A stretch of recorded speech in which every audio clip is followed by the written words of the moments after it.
The storm tore across the city like a wild animal, lightning carving bright wounds through the sky as Officer Mark Lewis sagged forward in his patrol cruiser. His vision smeared into hazy shapes, his fingertips felt numb, and his heartbeat thrashed unevenly inside his chest. He tried raising his radio, but the words died on his tongue, swallowed by darkness creeping in at the edges of his sight. Beside him, his K-9 partner Rex erupted into frantic barks, but the storm drowned everything out. Mark attempted to call for assistance again, but the world was already slipping away. Rex clawed desperately at the window, throwing his weight against the door, barking so violently the vehicle trembled. Yet no one was outside to hear. Then, through the thunder and rain, a small voice whispered, "Officer, are you okay?" A soaked, shaking little girl, Emily, had been wandering through the storm searching for help when she spotted the patrol car's flashing lights. She expected safety. Instead, she found a barely conscious officer and a terrified German shepherd begging for someone to save him. Rex barked and shoved at the glass with renewed urgency. Emily stared at the scene. An officer slumped and silent, a K-9 losing hope, and made a decision no child should ever face. Hands trembling, tears pouring down her cheeks, she climbed into the driver's seat. "I'll take you to the hospital," she choked out. "I won't let you die." And with Rex guiding her every uncertain move, the little girl gripped the steering wheel and pressed the gas. Before we go on, hit like, share, and subscribe. And genuinely, where are you watching from? Drop your country in the comments. It amazes me how far these stories travel. Rain pummeled the cruiser like fists slamming against metal, each strike louder than the last. Mark blinked rapidly, struggling to stay awake, but the world was tilting, fading. A sharp bolt of pain shot through his skull. His breath came shallow and weak.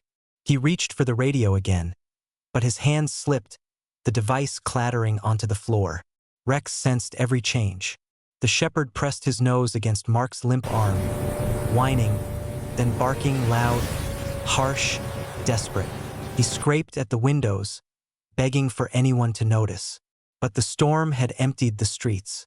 No one remained outside.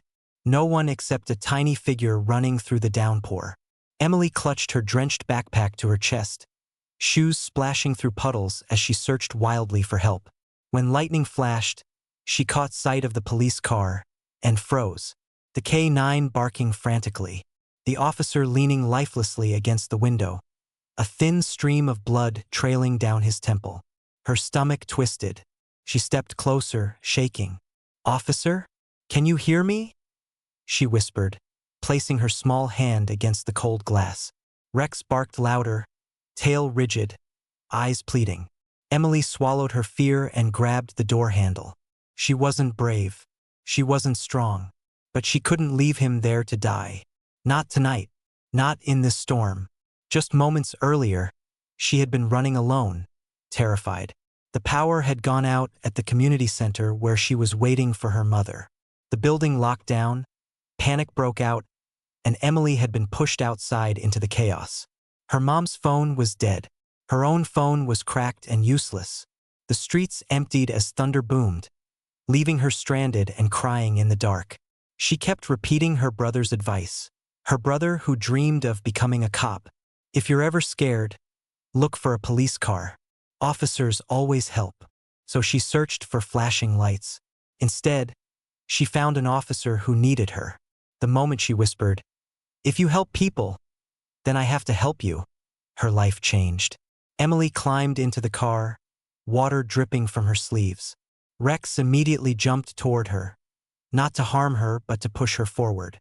His front paws landed in her lap, his eyes wild with anxiety, nudging her toward the driver's seat. I don't know how to do this," she whimpered.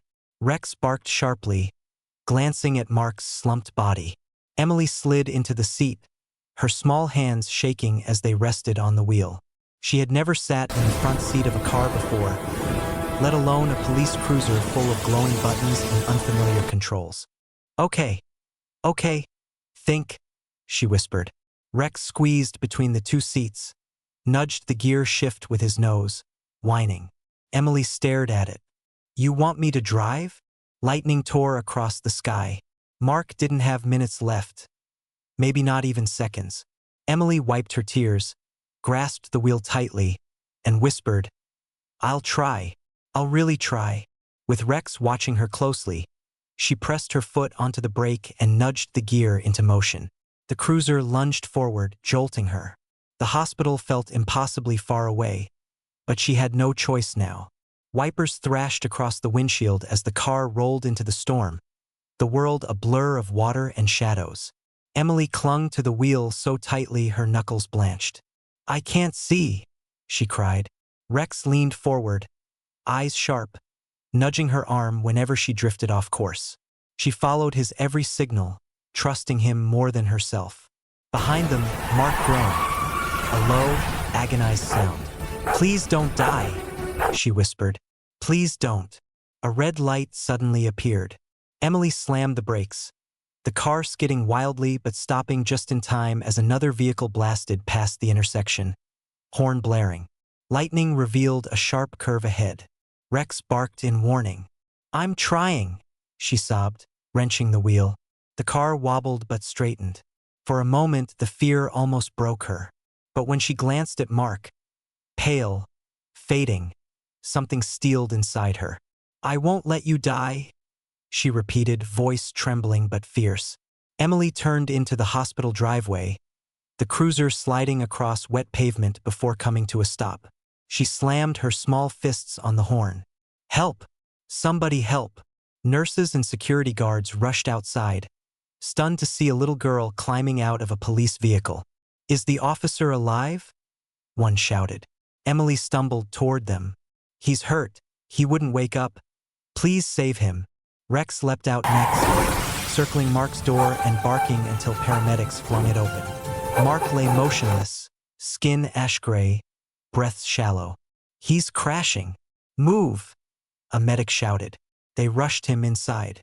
Rex refused to leave until a nurse gently guided him, promising, "He's right behind us, sweetheart."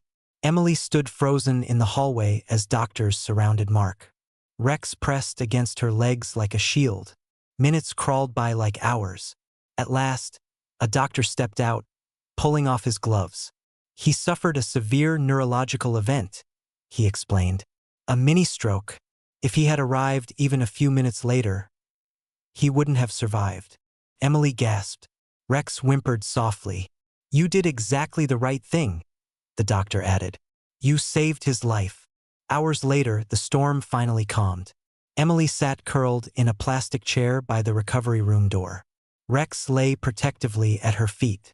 Then a soft voice said, "Sweetheart, he's awake." Emily jumped up. Rex's tail wagged weakly Emily, as they for your entered. incredible bravery in saving Officer Mark Lewis, I'm lay proud to propped present on you with this pillows, commendation badge. pale but You're alive. a hero. His confused expression softened the moment he saw her.